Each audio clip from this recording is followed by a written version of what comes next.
저 호주에 있는 3년 동안 2억 모았습니다. 진짜로요. 처음엔 저도 호주 워홀 가면은 다들 이렇게 돈 많이 벌 수 있나 반신반의했거든요. 근데 해보니까 이 방법만 알면 됩니다. 호주 워홀에서 돈 많이 벌고 돈 아낄 수 있는 현실적인 가이드를 제시를 해드릴 거예요. 이 영상 보시고 나시면 호주 워홀 가면은 이런 식으로 하면 되겠구나 머릿속에 탁 박힐 거예요. 바로 시작해볼게요. 일단 워홀 처음 오면은 가장 먼저 고민하는 게 바로 숙소예요.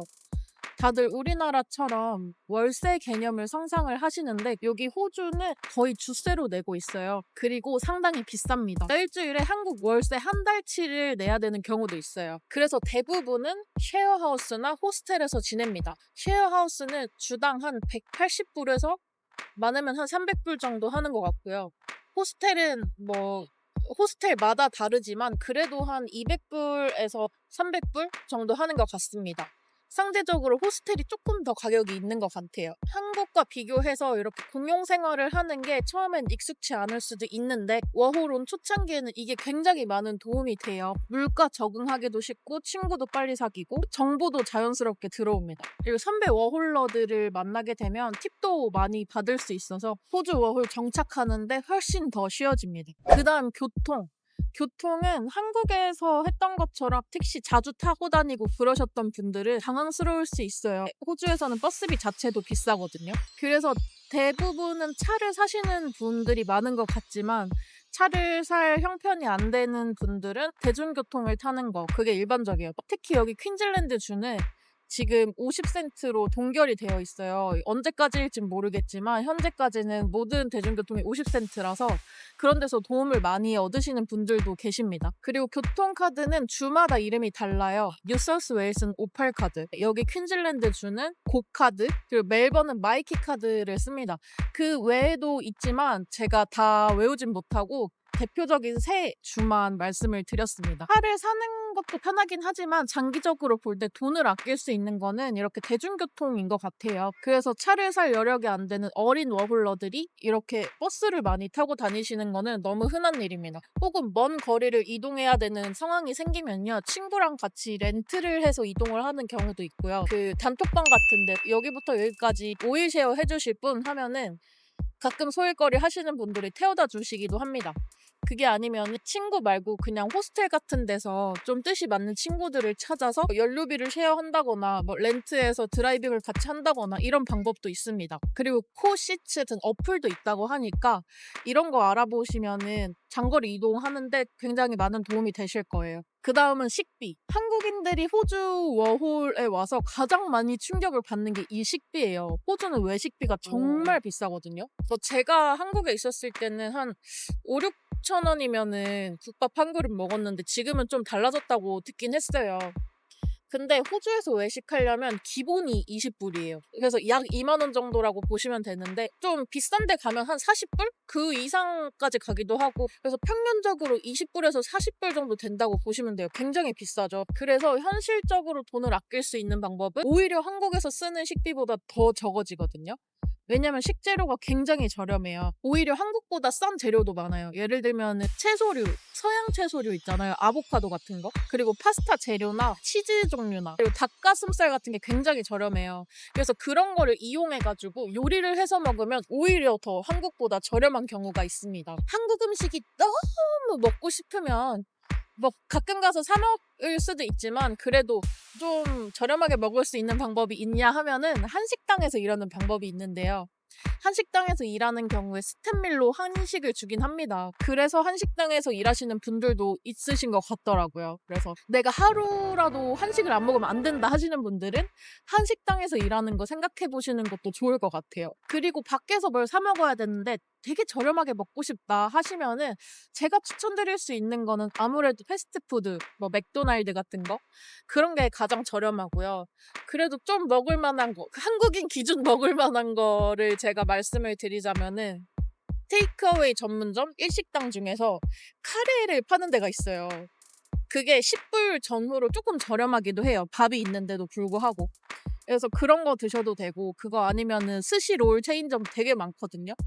김밥 이거 한 개의 반 정도 되는 거, 이 정도 되는 거를 그래도 비싸도 한 4불? 한 4,000원? 되게 비싸죠. 근데 여기 외식 물가 비교하면은 그게 좀 저렴한 축이니까 좀 저렴하게 외식을 해야 되는 경우 이런 거를 드시는 것도 방법일 거라고 생각해요. 혹시 호주에서 저렴하게 외식할 수 있는 방법에 대해서 좀 아이디어를 가지고 계신 분들이나 맛집을 알고 계시는 분들이면은 여기 댓글로 꼭 적어주세요. 아, 이제 진짜 중요한 일자리 부분인데요. 이렇게 아끼는 것도 굉장히 많은 부분을 차지하지만 많이 버는 게 또 많이 남겨갈 수 있는 방법이에요. 제가 호주 워홀에서 버는 돈을 비교한 영상이 여기 있는데 궁금하신 분들 많이 벌면서 아끼면 얼마가 남을까? 적게 버는데 헤프면 얼마가 남을까? 궁금하신 분들 이 영상 봐주시면 됩니다. 그래서 이 영상의 결과 가장 중요한 거는 많이 버는 것이라는 결론이 났었는데요. 그렇기 때문에 호주 워홀에서는 이 일자리가 굉장히 중요합니다. 실제 워홀러들이 많이 하는 일들을 제가 정리를 드려볼게요. 첫 번째, 농장. 농장은 세컨 비자 때문에 굉장히 많이 가죠. 악명 높은 한인 농장, 한인 블랙 기업들도 여기에 속해져 있어요. 근데 이 농장 일들이 로컬 농장에 가거나 일자리를 잘 잡으면 그렇게 나쁜 직업이 아니에요. 이 농장 쪽에서 일하는 거 전 진짜 나쁘지 않다고 생각하니까 굳이 옵션에서 뺄 필요 없을 것 같아요. 이때 버는 금액은 약 시급은 최저 시급부터 그래도 한 30불 정도 주는 것 같습니다. 지역별 농작물로는 퀸즐랜드 쪽에는 망고, 바나나 등이 있다고 하고요. 빅토리아주에는 체리, 사과, 그리고 서호주, 남호주 쪽에는 포도와 감귤이 있다고 합니다.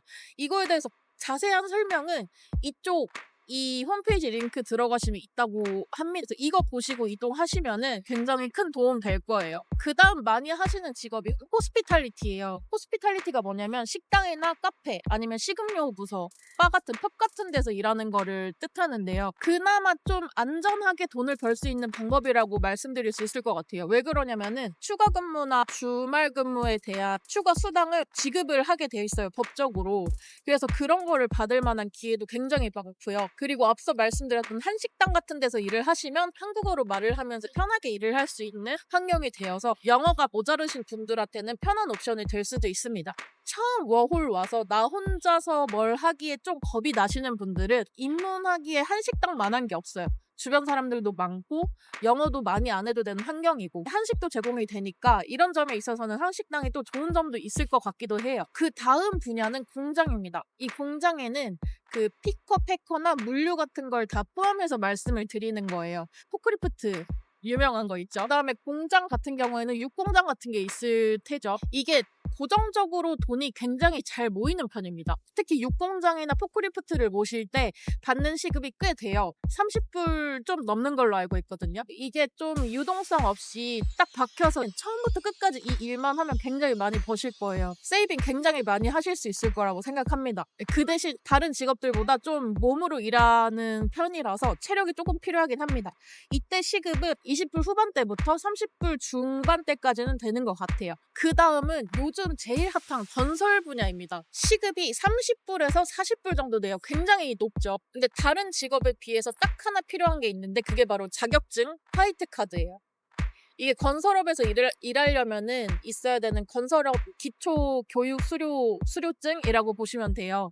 뭐 무슨 시험 없이 돈만 내면 이렇게 교육받고 받을 수 있는 자격증이라서 이거는 건설 분야에서 일하기 위해서 필수적인 자격증이니까 건설 생각 있으시면 워홀 오자마자 따시는 거 추천드립니다. 전 세계 워홀러들을 통틀어서 예전 워홀러들은 농장으로 가는 추세였다면은 요즘 워홀러들은 거의 다 건설 쪽으로 가는 것 같아요. 이게 뭐 자격증을 많이 준비할 필요 없고 그리고 백패커로서도 좀 차별이 없는 좀 허들이 낮은 직업군 중에서 제일 많이 벌 수 있는 직업이 건설이라는 게 어디 소문이라도 났나 봅니다.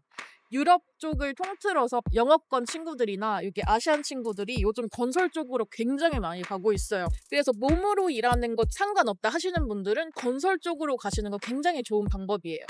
그럼 이런 일들을 해서 억대 세이빙이 가능하냐? 과연 가능할까요? 제가 이런 일들을 하면서 돈을 벌어왔어요. 솔직히 호주인들도 들어오기 힘든 직업군인데 제가 들어와서 돈을 벌고 있는 입장으로서 저와 같은 목적을 가지신 분들께 이런 팁들을 조금씩 전달을 해드리려고 합니다. 자, 그리고 워킹 홀리데이에서 또 중요한 홀리데이, 여행에 대해서 설명을 드릴 건데요. 보통 워홀 오시는 분들이 루트가 있어요. 브리즈번, 골드코스트, 바이런 베이, 시드니, 그다음에 뭐 캔버라, 멜번 이런 루트로 해안선을 따라서 자주 가시고요. 그게 아니라면 좀 더 위쪽부터 케언즈, 타운즈빌, 브리즈번 이런 식으로 많이 로드트립을 하십니다. 근데 이런 유명한 것도 좋지만 호주에서만 볼 수 있는 것들을 보고 가면 굉장히 좋잖아요. 제가 추천드릴 수 있는 거는 퍼스에서 쿼카랑 셀카 찍기. 제가 퍼스 이번에 갔다가 쿼카랑 사랑에 빠져버렸거든요. 이거 꼭 추천드리고요. 호주의 중심, 지구의 배꼽이라고 불리는 울룰루라는 곳이 있는데요. 굉장히 커다란 암석이 호주의 중앙에 딱 박혀 있어요. 제가 이번에 여행을 갔는데 너무 좋더라고요. 그래서 여기에 가보는 것도 저는 추천을 드립니다. 돈을 모으는 팁이기 때문에 제가 추천드릴 수 있는 거로는 무료 관광을 해보는 거예요. 여기 호주에는 무료로 구경할 수 있는 곳이 굉장히 많아요. 예를 들어 국립공원이라던가 해변이나 박물관, 그리고 현지 마켓이 있어요. 오일장처럼 일주일에 한 번씩 열리는 마켓 같은 것들이 있거든요. 이런 것들을 잘 활용해 보시면 이게 무료지만 진짜 손색 없어요. 이렇게 말씀드려야 될 것 같아요. 이거밖에 할 게 없어요, 호주에는. 그래서 진짜 아끼면서 여행을 하려면 충분히 할 수 있다. 지금까지 호주에 와서 돈을 많이 세이빙할 수 있는 팁에 대해서 말씀을 드려봤는데요. 이 영상과 더불어서 제가 앞으로 알려드릴 팁들을 꼭 유념하셔서 한국 돌아갈 때는 많이 부자 되셔서 가셨으면 좋겠습니다. 이 영상 도움 많이 되셨다면은 좋아요 버튼, 그리고 구독 버튼, 그리고 좋아요 옆에 누르면 하이프 버튼이 있거든요. 그거 점수까지 주시면 너무 감사드릴 것 같고요. 호주 생활에 대해서 궁금한 게 있으시다 하면은 댓글 편하게 남겨주세요. 정말 재미있는 호주 워홀 보내시다 가셨으면 좋겠습니다. 자, 그러면 감사합니다. 다음 영상에서 봬요. 안녕.